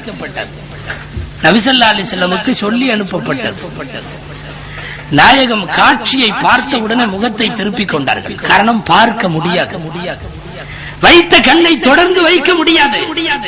நாயகம் யாரையோ கூப்பிட்டு அந்த சடலம் அங்கே இருக்கவே நாயகம் சொன்னார்கள், இந்த ஹம்சாவுடைய தங்கச்சி ஹஜ்ரத் சஃபியான்னு என்னுடைய குப்பிமா. நாயகம் சொல்லுகிறார்கள், என் குப்பி. அந்த சஃபியாவுக்கு ஜனாசாவை பார்க்க அனுமதிக்காதீர்கள். பார்த்தால் பெண் உள்ளம் தாங்காது. இயற்கையிலேயே மிக அதிகமாக கொதிப்படைகிற, இறந்த உடல்களை கண்டால் அழுது துடிக்கின்ற, சோகங்களை விரைவில் ஜீரணித்துக் கொள்ள இயலாத அந்த பெண்களுடைய இனத்திலிருந்துதான் ஹஜ்ரத் சஃபியாவும் உள்ளவர்கள். சஃபியாவை பார்க்க வர சொல்ல வேண்டாம். இருப்பினும் சஃபியா கேட்கவில்லை. தங்கள் மகன் ஜுபைர் ரலியல்லாஹு அன்ஹு அனுப்பி, எப்படி உடல் இருந்தாலும் என்னால் பார்த்து சகிக்க முடியும் என்று நான் சொன்னதாக போயிச்சு. ரசூலுல்லாஹ்விடத்தில் வந்து ஜுபைர் அனுமதி கேட்பார்கள். அம்மா ஜனாசாவை பார்க்க வேண்டும் என்று சொல்லுகிறார்கள், நீங்கள் அனுமதிக்க வேண்டும். நாயகம் அனுமதித்து விட்டார்கள். மனதை கல்லாக்கி கொண்டு தன் உடன் பிறந்த சகோதரருடைய உடலை நேற்று வரை தனக்கு முன்னால் 100 பேர் நின்றாலும் ஒரு நொடியில வெட்டி சாய்க்கிற வீரமும் ஆஜாபாகுவான தோற்றமும் கொண்ட அந்த சஹாபி நபி ஸல்லல்லாஹு அலைஹி வஸல்லம் அவர்களோடு போரிலே ஷஹீதாகி வந்து கிடக்கிற அந்த உடலை ஹஜ்ரத் சஃபியா அவர்கள் வந்தார்கள். திரையை விலக்கி பார்த்தார்கள், உடலை நீக்கி பார்த்தார்கள். ஒரே வார்த்தை, ஒன்றும் வெளிவரவில்லை. இன்னா லில்லாஹி வ இன்னா இலைஹி ராஜிஊன். மார்க்கத்திலே இந்த குர்பானி, மார்க்கத்திலே இந்த தியாகம் சிறியதுதான் என்று சொல்லிவிட்டு போய்விட்டார். மார்க்கத்திலே அல்லாஹ் ரசூலுக்காக இந்த தியாகம் பெரிதொன்றும் இல்லை என்று சொல்லிவிட்டு போய்விடுகிறார்கள். சொந்த அண்ணனுடைய ஜனாசா ரசூலுல்லாஹ்வால் கூட தொடர்ந்து பார்க்க முடியவில்லை. பெண்கள் கூட எழுச்சிமிக்க ஈமான் எவ்வளவு உறுதியாக இருந்திருக்கும் யோசித்து பார்க்கிறோம். இஸ்லாம் ஒன்று மட்டுமே பிரதானம், உலகத்தில் இருக்கிற அத்தனை சுகங்களும் இரண்டாம் கட்டம். இந்த நிலை சஹாபாக்களின் வீரதீரம் பெற்ற ஆண்களிடம் மட்டுமல்ல, பெண்களிடத்திலேயும் இருந்தது என்பதற்கு இது போன்ற சரித்திர சான்று. இன்னொரு போரில பார்த்தால் இந்த பெண் தான் வீராங்கனை, மரக்கட்டையை வைத்துக் கொண்டு போரிட்டு இருக்கிறார்கள். சஃபியா அல்லாஹ் ரசூலை முன்னெடுத்துக் கொண்டு முன்னேறிய அந்த சஹாபாக்களுடைய காலத்தில் இஸ்லாம் அழியவில்லை, தாழவில்லை, தொடர்ந்து உயர்வுகளை சந்தித்தது. ரோமாபுரியினுடைய ஒரு நாட்டில் இஸ்லாமியர்கள் போய் நிதி வசூலிப்பதற்காக தர வேண்டிய நிதியை கேட்பதற்கு போன போது அந்த அரசன் சொன்னானாம், சில காலங்களுக்கு பின்னாலே, அதாவது முஸ்லிம்களுக்கு சொத்து சுகமும் செல்வமும் சேர்ந்து ரத்தத்திலே கொஞ்சம் கோழைத்தனம் கலந்ததற்கு பின்னாலே இந்த அரசன் சொல்லுவானாம், முன் வந்தார்கள் அல்லவா, அவர்கள் எல்லாம் எங்கே? முன்னாடி வந்தவர்கள் எங்கே? பார்ப்பதற்கு பரதேசிகளை போல இருப்பார்களே, உடல் ஆடை கூட நன்றாக இருக்காது, அவர்கள் எங்கே? இவர்கள் சொன்னார்கள், அவர்கள் எல்லாம் காலம் சென்று விட்டார்கள், இப்பொழுது நாங்கள் தான் ஆளுகிறோம், நாங்கள் தான் பிரதிநிதிகள். அவன் ஒரு வார்த்தையில சொன்னான், எந்த நிதியும் தர முடியாது, இங்கிருந்து போ, பாக்கியும் தர முடியாது, போ, உன்னால் முடிந்ததை பார் என்று ஒரு வரலாறு ரோமாபுரியினுடைய மன்னன் சொன்னதாக. என்ன தெரியுமா? இவர்களால் இனி எதுவும் செய்ய முடியாது என்று நிலைக்கு வந்த போது எதிரி வெகுண்டெழுகிறான். இன்றைக்கு நடப்பது அதுதான். இவர்கள் பல கூறுகளாக பிரிந்து கிடக்கிறார்கள். இவர்கள் இன்னமும் பல்வேறு விஷயங்களிலே நடித்து கிடக்கிறார்கள். அல்லாஹ் ரசூல் இவர்களுக்கு இரண்டாவது பட்சம்.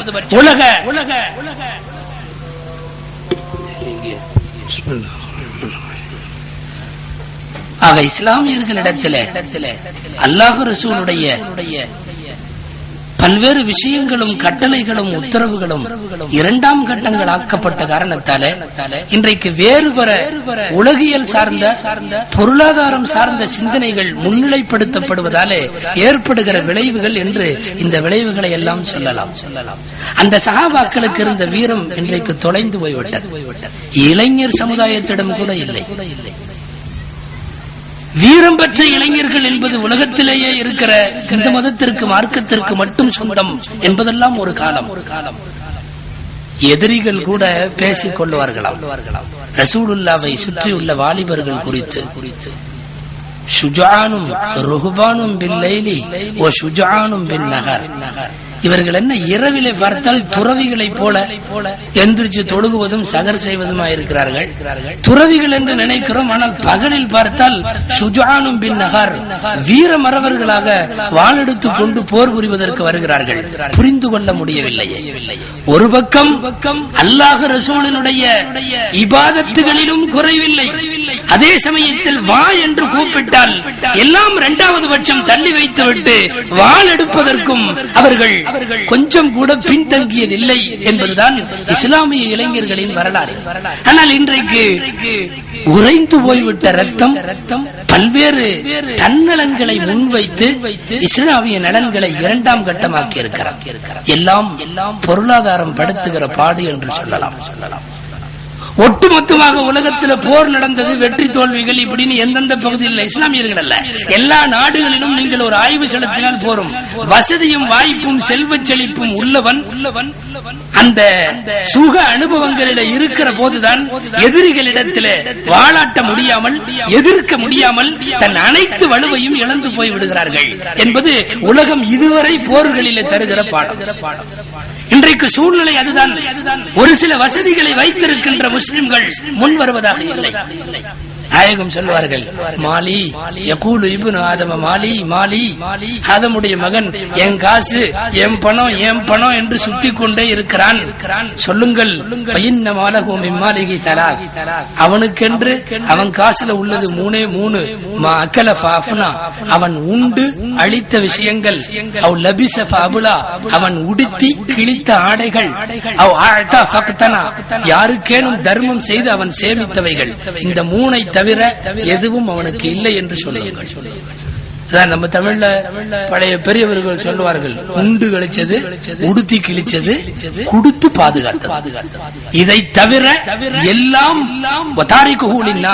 அவன் மக்களுக்கு விட்டு விட்டுத்தான் போக போகிறான். சொல்லுங்கள், கோடி கோடி இருக்கலாம், எதுவும் போகிற போது இல்லை.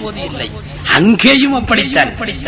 மடியில் கனம் இருந்தால் வழியில் பயம் என்று சொல்வார்களே, கபரும் பயம்தான், ஆகிரத்தும் பயம்தான், அல்லாஹ்விற்கு முன்னுண்டான விசாரணையிலும் பயம்தான். காரணம் கனம், கையில இருக்கிற கனம், வாழ்க்கையில நாம் சேர்த்த கனம். நாயகம் சொன்னார்கள், செல்வந்தர்களுக்கு முன்னாலே ஏழைகள் 500 ஆண்டுகளுக்கு முன்னாலேயே சொர்க்கத்திற்கு போய்விடுவார்கள் என்று சொன்னார்கள்.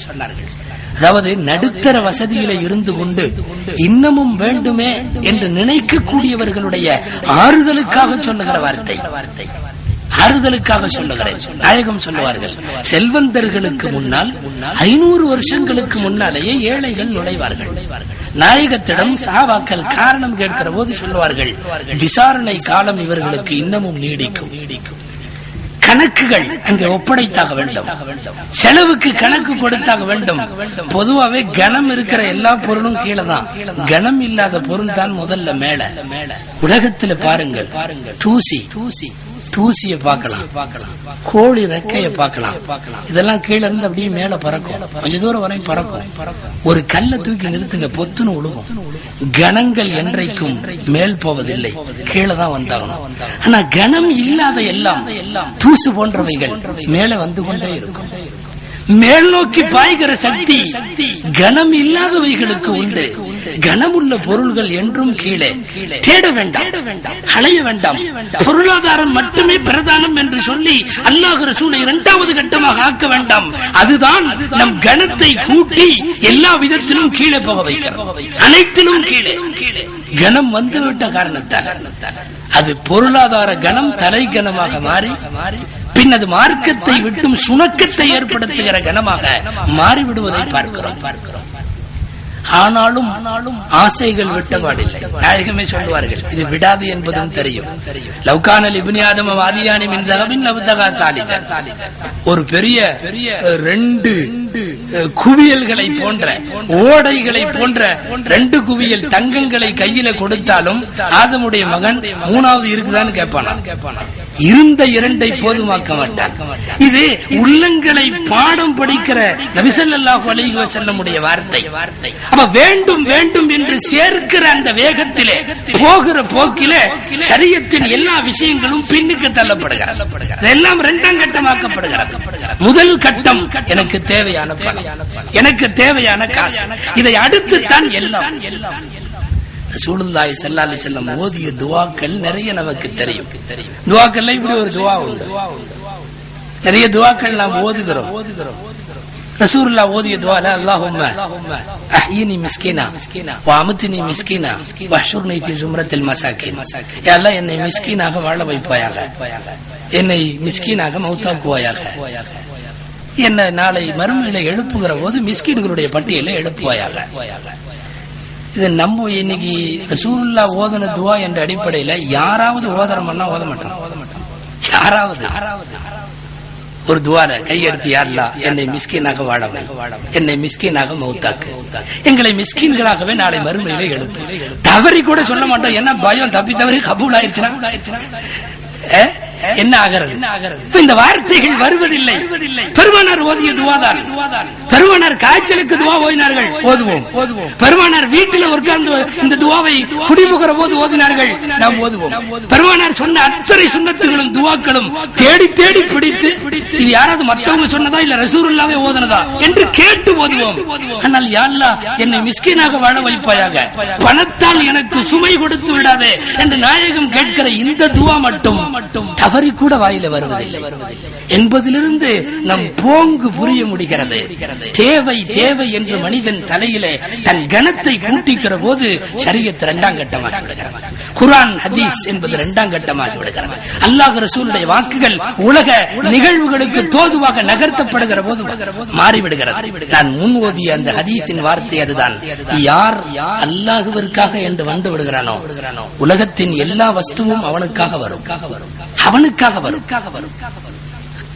உலகத்திலே நம்முடைய இஸ்லாத்திலே இருக்கிற மார்க்க அறிஞர்களிலே உலகத்தை துறந்த வழிமார்களை போன்றவர்களை பார்க்கலாம், அல்லது சகோதர சமயங்களிலே இருக்கக்கூடிய துறவிகள், முனிவர்கள், முற்றிலும் ஆசையை துறந்து வனங்களிலே போய் அமர்ந்திருக்கக்கூடியவர்களை பார்க்கலாம். அவர்களிடத்திலே ஆசை வருவதற்கு அரசன் வருவான். இது வரலாறு, எல்லா வரலாறுகளும். அவர்களிடத்திலே துஆவை பெறுவதற்கு பணக்காரன் வருவான். எல்லோருக்கும் ஒன்று புரிகிறது, அல்லாஹ் அவர்களின் பக்கம் என்பது புரிகிறது. எல்லாவற்றையும் உதறிவிட்டு போகிறார்களே, அந்த இறைநேசர்களின் பக்கம் அல்லாஹ் இருக்கிறான் என்பது தெரியும். தம் பக்கம் இல்லை என்று தெரிவதாலோ என்னவோ போய் அவர்களிடத்தில் ஆசி பெறச் செல்வார்கள், துஆ பெறச் செல்வார்கள், வாழ்த்து பெறச் செல்வார்கள். நமக்கு ஒன்று புரிகிறது, இறைவனுக்காக என்று எவன் வந்து விட்டானோ அவனுக்கு உலகம் எல்லாம் வரும். அரசனும் வருவான், செல்வந்தனும் வருவான், கோடீஸ்வரனும் வருவான், வந்து காலில் விடுவான், ஆசி பெறுவான். இதுவெல்லாம் உலக நடைமுறை. ஆனால் வசதி வாய்ப்புகளை தேடுவது முற்படுத்தப்பட்டால் தொடர் தோல்விகள் என்பது மட்டும் நிச்சயம். ஞானக்கண் கிடைத்தது. நாம் அடிக்கடி கேள்விப்படுகிறோமே, 300 மைல் தொலைவுகளுக்கு அப்பால் இருந்த தன்னுடைய படையினர்கள் ஒரு தப்பு செய்வதை மதீனாவுடைய பள்ளிவாசலுடைய மெம்பரில் குத்பா ஓதுகிற போது உமர் ரலியல்லாஹு அன்ஹு பார்க்கிறார்கள். நாம் வரலாறு கேள்விப்படுகிறோம். 300 மைலுக்கு அப்பாலே ஒரு மனிதர் நின்று கொண்டு போர் செய்கிறார், பின்னாலே அவரை தாக்குவதற்கு வருகிறார்கள். இது 300 மைலுக்கு அப்பால் நடக்கிற நிகழ்ச்சி. பின்னாலே தாக்க வரக்கூடியவனுக்கு எச்சரிக்கை எங்கிருந்து போகுது தெரியுமா? பள்ளிவாசல் இருந்து போகுது, மஸ்ஜிது நபவியில இருந்து 300 மைல்களுக்கு அப்பாலே. ஹஜ்ரத் உமர் பேசுகிறார்கள், மலைக்கு பின்னாடி ஒருத்தன் அடிக்கிறதுக்கு வர்றான் என்று கத்துகிறார்கள். இங்கே இருக்கிற குத்துபாவில இருப்பவர்களுக்கு புரியவில்லை, ஆனால் கேட்டது 300 மைல் தொலைவுகளுக்கு அப்பாலே காதிலே போய் வார்த்தை அறைந்தது. திரும்பினார், வெற்றி பெற்றார். வந்ததற்கு பிறகு அத்துணை பேரும் சொன்னார்கள், திடீரென்று ஒரு சப்தம் வந்தது. நாங்கள் திரும்பி பார்த்த போதுதான் நாங்கள் எவ்வளவு பெரிய ஆபத்தில் இருக்கிறோம் என்பதை புரிந்து கொண்டோம். அல்லாஹ்விற்காக என்று அர்ப்பணித்து விட்ட இறை நேசர்களின் சக்தி இதுதான். இவர்களுக்கு உலகத்தின் எல்லா பொருளும் அடக்கம், காற்றும் அடக்கம். சப்தத்திற்கு தெரியுமா, இந்த வார்த்தையை 300 மைலுக்கு இழுத்து செல்ல வேண்டும். இழுத்து சென்றது இறைவனின் உத்தரவு. நாடியவர்களுக்கு அவன் கொடுக்கிற ஆற்றல், தன்னை நம்பியவர்களுக்கு அவன் கொடுக்கிற வெற்றி யாரும் யாருக்கும் தந்துவிட முடியாது. ஆனால் வேடிக்கை என்ன தெரியுமா? இறைவன் நினைத்தால் தரவும் முடியும், எடுக்கவும் முடியும். 300 மைலுக்கு அப்பால இருக்கின்ற ஒரு படைக்கு இங்கிருந்து உணர்வூட்டக்கூடிய, இங்கிருந்து காணக்கூடிய ஹஜ்ரத் உமர் இந்த சம்பவத்தை எப்படி நிகழ்த்தி காட்டினார்? நம் அறிவு புரியவில்லை. முதல்ல ஒண்ணு, இவ்வளவு தூரம் ஒரு மனிதனுடைய சப்தம் போகுமா? இன்னொன்னு, அப்படி போகிற சப்தத்தை அங்கே உள்ளவர்கள் கேட்டு உடனடியாக செயல்பட முடியுமா? அந்த 300 மைல் சப்தத்திற்கு இவருக்கு சக்தி இருக்கிறதா? நிறைய கேள்விகள். விடை ஒன்றுதான், அல்லாஹ்விற்கு என்று வந்து விட்டவர்களுக்கு எல்லா பொருளும் அவர்களுக்கு ஆகிவிடும். ஆனால் இதே உமருக்கு அவர்கள் தொழ வைக்கிற போது முந்தின சப்பிலே இவர்களை கொல்லுவதற்கு வாளோடு ஒருவன் நிற்கிறான். தெரியவில்லை. அல்லாஹ்வின் ஏற்பாடு தெரியவில்லை. நீ என்ன திடீர்னு நீ முஸ்லிம் இல்லையே, நீ திடீரென்று வந்து நீ ஈரானை சேர்ந்தவனாயிற்றே. உமரை கொலை செய்தவர் பாரசீகத்தை சேர்ந்தவர், ஈரான் நாட்டை சேர்ந்த அபு லூலு என்பவன். அப்ப அவனை பார்த்து முசல்லாவுக்கு செல்லுகிற போது திரும்பி நீ யார், நீ எதற்கு இங்கு தொழுக வந்தாய் கேட்கவில்லை, கேட்க தெரியவில்லை. அவன் எதிரி என்பது புரியவில்லை. அவன் வைத்திருந்த வாளும் கண்ணுக்கு தெரியவில்லை. தக்பீர் கட்டிய உடனே வெட்டி விடுகிறான். நாம் வரலாறு படிக்கிறோம். ஒரு நேரத்திலே 300 மைல்களுக்கு அப்பாலே நடந்த நிகழ்வை பார்க்கக்கூடிய சக்தியை கொடுத்த அல்லாஹ் தனக்கு பின் சப்பிலே ஒருவன் தன்னை கொல்ல நினைக்கிறான். நேரம் வரும்போது இறைவன் கொடுக்கவும் செய்கிறான், நேரம் வரும்போது இறைவன் எடுக்கவும் செய்கிறான். சக்திகள் அவன் வசம். அவனை கொடுக்கிறான், அவனை எடுக்கிறான். அதை நடத்தி காட்டுவதற்குத்தான் இது போன்ற எத்தனையோ நிகழ்வுகள் முடியும். நாம் அறிந்திருக்கிறோம். வற்றி போன நைல் நதிக்கு ஹஜ்ரத் உமர் கடிதம் எழுதுவார்கள். நதியே, நீ உன் இஷ்டப்படி ஓடுவதாக இருந்தால் உன்னிடம் எனக்கு எந்த தேவையும் இல்லை. நீ அல்லாஹ்வின் உத்தரவால் ஓடுவதாக இருந்தால் நீ அல்லாஹ்வின் உத்தரவுப்படி ஓடுவதாக இருந்தால் அவன் உன்னை ஓட்ட வேண்டும் என்று நான் கேட்கிறேன். அல்லாஹ்வின் பெயரை முன்வைத்து உமர் சொல்லுகிறேன், ஓடு என்றார்கள். ஒரு கார்டு தான், ஒரு சின்ன கடிதம் தான் நதியில போட்டார்கள், தண்ணீர் ஓடியது. கேள்விகள் பல நமக்கு எழுகிறது. முதல்ல நதிக்கு தெரியுமா வந்திருக்கிற கடிதம் ஹஜ்ரத் உமருடையது என்று? முதல்ல நதிக்கு தெரியுமா இவர் பெரிய அமீருல் மோமினின், இவர் சொல்வதை கேட்க வேண்டும் என்று? அல்லது நதி என்ன நாட்டு மக்களைப் போல ஒரு குடிமகனா? அரசன் சொல்லுவதை அப்படியே ஏற்று நடக்க வேண்டும் என்பது நதிக்கு என்ன? அது என்ன குடிமகனாகவா இருக்கிறது? சரி, கடிதம் எழுதுகிற நபருக்காவது நாம் மனிதனுக்கு எழுதுகிறோமா அல்லது நதிக்கு எழுதுகிறோமா? உயிரற்றது, கண்காணாதது, மணல்களும் கற்களும் நிறைந்த ஒரு பூமி கடிதம் படிக்குமா? நிறைய கேள்விகள். விடை ஒன்னே ஒண்ணு, யார் அல்லாஹ்விற்காக வேண்டி என்று ஆகிவிடுகிறார்களோ எல்லா பொருளும் அவர்களுக்காக. நதி பேசும், தொலை தூரங்கள் தெரியும், எல்லாம் நடக்கும். காரணம், அவர்களுக்கு பின்னாலே இறைவன் இருக்கிறார். இறைவன் இருக்கிற இடங்களில் எல்லாம் வெற்றிகள் மட்டுமே சாத்தியங்களை ஒழிய தோல்விகளுக்கு அங்கே எந்த வேலையும் கிடையாது என்பதுதான். இது போன்ற எத்தனையோ அதற்கு உமரவர்களை போன்ற வரலாறுகள், இன்ன பிற விஷயங்கள் எல்லாம் நமக்கு எடுத்து காட்டுவது. இன்றைக்கு செல்வத்தினுடைய செழிப்பில், சுகபோகத்தில் ரத்தம் உறைந்து போனவர்களாக நம்மை சுற்றிலும் நடக்கக்கூடிய பல்வேறு இஸ்லாமிய நிகழ்வுகளை, தாக்குதல்களை, எதிரிகளின் திட்டங்களை, இவற்றிற்கெல்லாம் சரியான இலக்கோடு அடுத்த கட்ட பணிகளிலே ஆயத்தமாக வேண்டிய நேரத்தில் நம்மிடத்திலே ஒரு அசாத்திய மௌனம் நிலவுகிறது என்று சொன்னால் இந்த மௌனம் நல்லதல்ல. இந்த மௌனத்தை கொண்டு வந்திருக்கிற செல்வமும் நல்லதல்ல. நாயகம் கேட்ட துவாவில் இப்படியும் துவா உண்டு. அல்லாஹும்ம இன்னா நஊது பிக மின் கினை யுத்கீனா யா அல்லாஹ் எங்களை வழிகெடுக்கிற செல்வத்தில இருந்து நான் உன்னிடத்திலே பாதுகாப்பு தேடுகிறேன். நாயகம் கேட்டார்கள், வழிகெடுக்கிற செல்வம், ரத்தத்தை உறைய வைக்கிற செல்வம், மார்க்க பற்று இல்லாமல் ஆக்குகிற செல்வம், அல்லாஹ் ரசூலை இரண்டாம் பட்சத்துக்கு தள்ளுகிற செல்வம் எந்த காலத்திலும் நமக்கு தேவையில்லை. அதனால் தான் இன்றைக்கு நடைபெறுகிற எல்லா இழிவுகளை, இன்னல்களை, ஏற்றத்தாழ்வுகளுக்கு ஒரே காரணம், நாயகம் நம்மிடத்திலே கையில கொடுத்து விட்டு சென்ற ரெண்டு, அந்த ரெண்டை பிடிக்கிற காலம் எல்லாம் வழி தவற மாட்டோம். ஒன்று அல்லாஹுவின் வேதம், மற்றொன்று நாயகத்தின் நடைமுறை. இந்த ரெண்டும் இருந்து எங்காவது முஸ்லிம்கள் தோற்றிருந்தால் வரலாற்றில் காட்டுங்கள், எந்த ஒரு இடத்திலும் இருக்க முடியாது. இந்த ரெண்டும் எப்பொழுது நழுவியதோ அப்பொழுதெல்லாம் வெற்றி பெற்றதாக முதலில் காட்டுங்கள். இல்லவே இல்லை. காரணம் சொல்லுவார்கள். அவன் அடித்ததால், இவர்கள் இப்படி செய்ததால், அந்த நாட்டில் அப்படியெல்லாம் நடக்கிறதுனால இப்படி ஆயிருச்சு. எந்த காரணமும் இல்லை. ஒட்டுமொத்தமாக உலகளாவிய